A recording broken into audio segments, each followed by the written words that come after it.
এই দুষ্টু, অমন করে তাকিয়ে কি দেখো? আমার হট বউটাকে।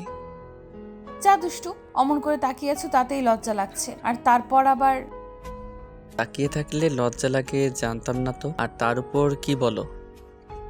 তাকিয়ে আছো সেটাই তো লজ্জা লাগছে, তার উপর আবার এইসব উল্টোপাল্টা বলতেছো, এতে কি লজ্জা লাগতেছে না বলো জান? তোমার আবার লজ্জা লাগতে পারে সেটা তো জানতাম না। আর এত বেশি লজ্জা পাও কোথা থেকে তুমি জান? কেন, আমি কি নির্লজ্জ বেহায়া নাকি তোমার মতন? যেমন লজ্জা থাকবে না, তাছাড়া মেয়েদের একটু লজ্জা বেশি, তুমি সেটা জানো না? সেটা জানি, কিন্তু আমি তোমার দিকে এমন করে একটু তাকিয়ে থাকলে তুমি যে এত বেশি লজ্জা কেন পাও আমি সেটা জানি না। তুমি কেন তাকিয়ে থাকবে আমার দিকে এরকম করে? তোমাকে বলছি না এমন করে তাকিয়ে থাকলে আমার লজ্জা লাগে, তারপরও তুমি কেন তাকিয়ে থাকো ফাজিল? আজও তুমি আমার বউ, তোমার দিকে আমি তাকিয়ে থাকতেই পারি, তাহলে এমন করে বলার কি আছে? নাকি আমার অধিকার নেই তোমার দিকে তাকানোর বলো? না মানে আসলে তাকানোর অধিকার আছে, কিন্তু তুমি এমন করে তাকাও যেন আমাকে চোখ দিয়ে গিলে খাবে। তোমার চাউনিতে কেমন নেশা লেগে থাকে, ওই জন্যই আমার প্রচন্ড পরিমাণে লজ্জা লাগে, ওই জন্যই আমি তো তোমাকে এমন করে তাকাতে বারণ করি।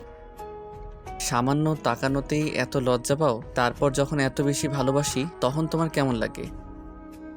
যা দুষ্টু, কিসব উল্টাপাল্টা কথা বলো? এমন করে সব সময় এইগুলো বলে আমাকে লজ্জায় ফেলা হয় তাই না? তুমি যে খুব দুষ্টু হয়ে যাচ্ছ সেটা আমি খুব ভালো করেই জানি। একদম দুষ্টুমি করবা না, আমি এমনিতেই লজ্জায় মরে যাই, তার উপর তুমি সব সময় এরকম লুচু লুচু কথা বলতেই থাকো তাই না? আরে বাবা, এটা লুচু কথার কি হলো? স্বামী স্ত্রীর মধ্যে এগুলো হতেই থাকে, আর এগুলো সাধারণ বিষয়, এগুলো নিয়ে কথা তোমার আমার মাঝে হবেই, এটা তো স্বাভাবিক। এত অস্বাভাবিক হওয়ার কিছু নেই। আর রাতে তোমার একটু লজ্জা লাগে না? এত লজ্জা তখন তোমার থাকে কোথায়? হ্যাঁ, তুমি বারবার খালি আমাকে লজ্জায় ফেলার জন্য এগুলো বলতেছো তাই না? তুমি না আসলে একটা ফাজিল, তুমি বোঝার চেষ্টাই করো না কেন? সবাই আমাদের দিকে দেখছে আর তুমি এমন করে তাকিয়ে আছো, তাহলে আমার লজ্জা লাগবে না বলো? তুমি যতক্ষণ অবধি না বলবে যে তুমি এমন করে লজ্জা পাও কেন, তার উপর আমি তাকিয়ে থাকলে তোমার এরকম লাগে কেন, ততক্ষণ অবধি আমি তোমার দিকে এমন করেই তাকিয়ে থাকবো। আর কি জন্য লজ্জা পাও না সেটা যদি না বলো, তখন অবধি তোমার দিকে এমন করে তাকিয়ে থাকবো, সেটা খুব কি ভালো হবে বলো? ঈশানের এরকম ধারা কথা শুনে সিনথিয়ার পুরো মুখটা লজ্জায় পুরো লাল হয়ে গেল। ও আর যেখানে থাকতে পারলো না, দৌড়ে রুম থেকে বের হয়ে যেতে গেলে ঈশান ওর একটা হাত ধরে ফেললো। তারপর হুটহাট করে ওকে নিজের দিকে টেনে নেওয়ার চেষ্টা করলে সিনথিয়া একটা ঝটকায় নিজেকে ছাড়িয়ে নিল। কারণ সিনথিয়া প্রচন্ড পরিমাণে লজ্জা পেয়ে গেছে। লজ্জা পেলেও ঈশানের সামনে থাকতে পারে না। রাতে হয়তো চোখ জোড়া বন্ধ করে রাখে, ওই জন্য এরকম করে কাছে থাকতে পারে, কিন্তু দিনের বেলাতে ওর চোখের দিকে তাকাতেই পারবে না। তার উপর ঈশানের এরকম কথা বলছে, যার জন্য নিজেকে পাগল পাগল মনে হয়ে যাচ্ছে। সিনথিয়া একটা ঘরের মধ্যে চলে যাচ্ছে, বারবার মনে হচ্ছে ঈশানের অনেকটা কাছে চলে যেতে। এখন যদি ওদের মাঝে কিছু হতো, সিনথিয়া নিজেকে সামলে নিতে পারতো না। কিন্তু এখন দিনের বেলা, এখন যদি কিছু হয় আর হুটহাট করে যদি সেটা কেউ টের পেয়ে যায়, তাহলে তো অনেক বড় কেলেঙ্কারি হয়ে যাবে। আর দিনের বেলাতে দুজনে কাছাকাছি আসবে কেমন করে, তাতে হয়তো অন্তত সিনথিয়া নিজেকে আটকে রাখতে পারবে না, আর লজ্জায়ও পুরো শেষ হয়ে যাবে। তাই সিনথিয়া যখনই বের হতে যেতে গেল, ঈশান ওর একটা হাত ধরে নিজের কাছে টেনে আনলো। তারপর সিনথিয়া নিজেকে ছাড়িয়ে নেওয়ার চেষ্টা করলো, তখন ঈশান ওকে একটু হ্যাচকা টান দিয়ে দূরে সরিয়ে দিয়ে তারপর দরজাটা আটকে দিল। তারপর দরজার সামনে দাঁড়িয়ে একটা ডেভিল হাসি দিয়ে বলতে লাগলো, কোথায় যাচ্ছ সুন্দরী? তুমি আজকে আমার হাত থেকে বাঁচতে পারবে না। তাছাড়া তুমি কি চাইলে এমন করে আমার থেকে দূরে সরে যেতে পারবে নাকি? এখন দেখি তুমি কোথায় পালাও। না না না, হতে পারে না, তুমি আমার সাথে এরকম করতে পারো না। শান, আমি তোমাকে অনেক বিশ্বাস করি, তুমি প্লিজ আমার বিশ্বাসটা ভেঙে দিও না। হুম হুম হুম তুমি আজকে কোথাও পালাতে পারবে না সুন্দরী, আজকে তোমাকে আমার কাছে ধরা দিতেই হবে। ছেড়ে দে শয়তান, তুই আমাকে ছেড়ে দে। তুই আমার দেহ পাবি কিন্তু মন পাবি না। তুই যতই আমার সাথে জোর জবরদস্তি করিস, কিন্তু আমার মনটা তোকে কিছুতেই দেব না। তুই আমাকে কিছুতেই নিজের করে নিতে পারবি না। তোমার এই যাত্রা পালা বন্ধ করো। একটা পুরুষের শক্তির কাছে একটা মেয়ে যে পেরে উঠবে না, এটা তুমিও খুব ভালো করে জানো। আর তুমি আমার থেকে দূরে সরে যেতে চাইছো, তো চলে যাও, দেখি কি করে পারো। আমি দরকার পড়লে জোর করে নিজের করে নিব, এমনিতেই তুমি আমার হয়ে যাবে। আর আমি খুব ভালো করে জানি যে তুমি আমাকে ভালোবেসে বিয়ে করেছো। তুমি আমাকে কতটা ভালোবাসো সেটা আমার খুব ভালো করে জানা আছে, এগুলো আর নতুন করে বলে দেওয়ার কিছু নেই জান। সবে যখন জানো তাহলে আমাকে এমন করে সবসময় লজ্জায় ফেলো কেন? তুমি জানো না এগুলো বললে আমার প্রচন্ড পরিমাণে লজ্জা লাগে, তার উপর আমি নিজেকে আটকাতে পারি না। তাই প্লিজ এরকম করে আমাকে লজ্জায় ফেলো না, একটু যেতে দাও এখান থেকে। আমি তোমার সামনে থাকতে পারছি না, তোমার চোখের দিকে তাকাতে আমার প্রচন্ড পরিমাণে লজ্জা লাগতেছে। প্লিজ এখান থেকে যেতে দাও জান, এরকম করে আমাকে জোর করে এখানে আটকে রেখো না, কিন্তু লজ্জায় একদম শেষ হয়ে যাব। তোমার লজ্জা দূর করার জন্য তো আমি আছি, তাহলে তুমি এত হাইপার হচ্ছ কেন? তোমার বর থাকতে তুমি এত লজ্জা পাও কিসের জন্য? তোমাকে বলছি না তুমি এত লজ্জা পাবে না? তার উপর তোমাকে যত বেশি আমি কাছে টেনে নেওয়ার চেষ্টা করি তুমি তত বেশি দূরে সরে যাওয়ার চেষ্টা করো কেন বলো তো? আমি সামান্য তোমার দিকে তাকাতে এত বেশি লজ্জা পাও? তাহলে যখন আদর করি তখন তুমি কি করে নিজেকে সামলে নাও বলো জান? তুমি আবার ওইসব দুষ্টু দুষ্টু কথা বলতেছো? প্লিজ এমনটা বলো না। তোমাকে বলছি না এইসব কথা বললে আমার প্রচন্ড পরিমাণে লজ্জা লাগে, তারপরেও তুমি এইসবই বলতেছো। প্লিজ শোনো, এরকম বলো না। জান আমি সব দূর করে দিব, তোমাকে বলতে বলেছি তুমি বলো, যদি না বলো তাহলে কিন্তু এখন জোর করব। সেটা কি খুব ভালো হবে? তুমি আরো লজ্জা পেয়ে যাবে, আর লজ্জায় আমার সামনে তুলে তাকাতে পারবে না। এটা কি খুব ভালো হবে বলো? দেখো ঈশান, আমি কিন্তু এখন প্রচন্ড লজ্জা পাচ্ছি, আমি এগুলো এখন বলতে পারবো না। আচ্ছা রাতে যখন তোমার বুকে মাথা রাখি তখন বলে দিব, তারপর এখন তোমার সামনে থেকে যেতে দাও। প্রচন্ড পরিমাণে লজ্জা লাগতেছে আমার, আমি কি করব বুঝে উঠতে পারছি না। প্লিজ আমাকে এখান থেকে একটু যেতে দাও।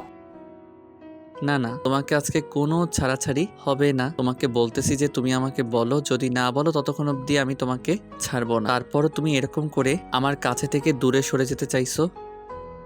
তোমাকে বলতেছি তুমি বলো, না হলে কিন্তু আমি এখন জোর করব আর আদর করব। সেটা কি খুব ভালো হবে জান? এই না, তুমি কিন্তু এখন কোনো দুষ্টুমি করবে না। তুমি যদি দুষ্টুমি করতে শুরু করো তাহলে কিন্তু আমার অনেক খারাপ লাগবে। আমি জানি আমার খারাপ লাগে, তুমি এমন কোনো কাজ করবে না, তাই না বলো? আমার বরটা আমাকে অনেক বেশি ভালোবাসে, তাই না বলো জান? তুমি সেটা নিজেও খুব ভালো করে জানো, আর বারবার এগুলো বলে দেওয়ার কোনো মানেই হয় না। তাছাড়া তোমাকে যেটা বলতে বললাম তুমি বলো। আচ্ছা বলতেছি, কিন্তু তোমার দিকে তাকিয়ে বলতে পারবো না, আর তুমি বারবার আমার দিকে তাকাতেও বলবে না, আমাকে নিজের কাছে টেনে নেওয়ার চেষ্টা করবে না। আমি যদি তোমার থেকে দূরে থাকতে পারি তাহলে বলতে পারবো, আর যদি তুমি আমার কাছে চলে আসো তাহলে যে আমার মুখ দিয়ে কোনো কথাই বের হয় না, তুমি সেটা খুব ভালো করেই জানো। প্লিজ আমাকে কাছে টেনে নেওয়ার চেষ্টা করো না, তাহলে কিন্তু আমি একটা শব্দ মুখ দিয়ে বের করতে পারবো না জান। আচ্ছা ঠিক আছে, আমি তোমার কাছে আসবো না, কিন্তু তোমাকে এখন বলতে হবে। যেটা জিজ্ঞেস করেছি সেটা যদি না বলো তাহলে কিন্তু আমি আজকে কি করব নিজেও জানি না। কি আর করব, তোমাকে চিনি না মনে করেছো? যেটা জিজ্ঞেস করেছি আর কথা ঘোরানোর চেষ্টা করিও না। যদি এরপরও না বলো তাহলে কিন্তু জোর করে তোমাকে কাছে টেনে নিতে হবে। সেটা কি খুব ভালো হবে বলো বেবি?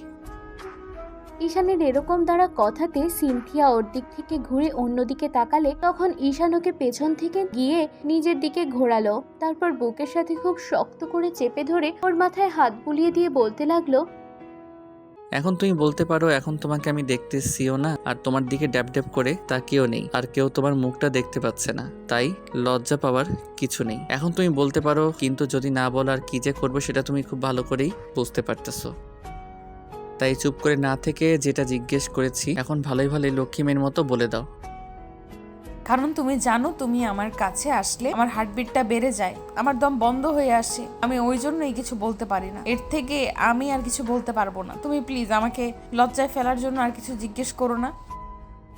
সিনথিয়ার কথা শুনেই ঈশান কিছুক্ষণ ওর মুখের দিকে করে তাকিয়ে রইল, তারপর একটা সময় কিছুক্ষণ ভাবতে লাগলো ও কিরকম পাগলি একটা বউ পেয়েছে যে কিনা ওকে এত বেশি ভালোবাসে। আপনার হয়তো ভাবছেন যে ওদের বিয়েটা কিভাবে হলো। আসলে সিনথিয়া ঈশানের খালাতো বোনের বান্ধবী ছিল। যখন ওদের শহরে শিফট করে তখন দুজনের পরিচয় হয়েছিল, তারপর থেকে রোজ দেখা সাক্ষাৎ আর প্রায় কথা হতো। আর তারপর থেকে ঈশান একটা সময় জানতে পারে যে সিনথিয়া ওর খালাতো বোন মিথিলার বান্ধবী। তারপর থেকে ঈশানের সাথে ওর রোজই ওর কথা হতো। একটা সময় ফ্রেন্ডশিপ আর তারপর ওদের মাঝে রিলেশন হয়েছিল। দুজন দুজনকে ভালোবেসে নিজের করে নেয়ার জন্য বিয়ে করতে চাইছিল, কিন্তু পরিবার মানতে নারাজ ছিল, কারণ সিনথিয়ার আব্বু একটু রাগী টাইপের আর একটু সাইকো টাইপের। তাই যেটা একবার বারণ করে দেয় সেটা ওনাকে মানানো আর বোঝানোটা অনেক বেশি কষ্ট হয়ে যায়। তাই সিনথিয়া ওর আব্বুকে বোঝাতে পারতেছিল না। তখন ঈশান ওকে নিয়ে বাসা থেকে পালিয়ে যায়। আর তারপর যখন ওরা বিয়েটা করে নেয় তখন ঈশানের আব্বু ওদের বাসায় চলে আসতে বলে, ঈশানও বাসায় চলে আসে। সিনথিয়াকে ঈশানের আব্বু আম্মু ওর বাসায় বাড়ির বউ হিসেবে স্বীকৃতি দেয়, কিন্তু সিনথিয়ার আব্বু আম্মু মেনে নিয়েছিল না। তখন সিনথিয়া একদিন ঈশানের কথা মতো ওর আব্বু আম্মুর সামনে গিয়ে সুইসাইড নোট করলে তখন সিনথিয়ার আব্বু আম্মু মেনে নেয়। তারপর সবটা মিটমাট করে নেয়। তখন আবার খুব বড় করে ধুমধাম করে ওদের আবার রিসেপশনের অনুষ্ঠান হয়, আর সবাই জানতে পারে ওদের দুজন স্বামী স্ত্রী। তো সিনথিয়া কোনো কথা বলছে না দেখে ঈশানকে বুকের মাঝে জড়িয়ে ধরে রেখে বলতে লাগলো, আমার পাগলিটারে এত বেশি লজ্জা আসে কোথা থেকে, আমি তো সেটাই বুঝতে পারি না। এখনো তুমি আমার বুকে আসো, তাহলে এত লজ্জা পেতে হবে কেন? লজ্জা পেও না। আচ্ছা ঠিক আছে, আমি এখন তোমাকে আদর করবো না। তোমার যদি এতই লজ্জা লাগে তাহলে আমি তোমাকে আর স্পর্শ করবো না, আমি চলে যাচ্ছি, কেমন? এই না, তুমি আমাকে বুকের সাথে এমন করে জড়িয়ে ধরে রাখো, তাহলেই হবে। আমি অনেক বেশি হ্যাপি থাকবো। প্লিজ আমাকে ছেড়ে যেও না জান। ঈশান একটা মুচকি হাসি দিয়ে মিথিলার কপালে আর কথায় অনেকগুলো কিস করে দিল। তারপর আর কি, তো ভালো থাক ভালোবাসা। আমাদের দেয়া গল্পটি যদি আপনাদের ভালো লেগে থাকে তাহলে একটি লাইক করুন। আরও নতুন নতুন গল্প পেতে চ্যানেলটি সাবস্ক্রাইব করে বন্ধু হয়ে আমাদের পাশে থাকুন। ধন্যবাদ সবাইকে।